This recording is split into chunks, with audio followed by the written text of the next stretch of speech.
Welcome to Let Me Fix This. Enjoy the video. You start by confirming power and model so you won't misdiagnose later. Remove batteries or cut mains with the breaker and test voltage with a multimeter. Weak power mimics sensor failure. Next, back up the admin PIN and any stored fingerprints in the locks app or control panel to prevent lockout. Once done, loosen the exterior screws, keep them organized, and expose the fingerprint module while avoiding jerky pulls. This sets you up for safe module inspection and cleaning.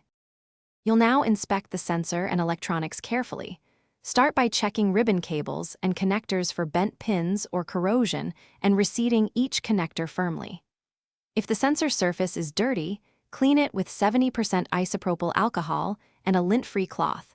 Avoid harsh pressure to protect the sensor coating.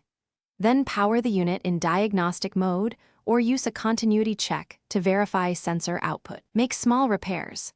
Reflow a cold solder joint or replace a damaged ribbon and retest immediately to confirm. You finish by carefully reassembling the housing, ensuring gaskets and alignment pins seat correctly so the sensor reads reliably. Reinsert fresh batteries or restore power, then enroll a new fingerprint and verify multiple times from different angles. This proves the repair. If readings remain inconsistent, perform a factory reset and update the firmware to rule out software issues. If problems persist after swapping the sensor module, contact the manufacturer for a replacement part. This is often the last effective step. Thanks for watching. If you found this helpful, don't forget to like and subscribe.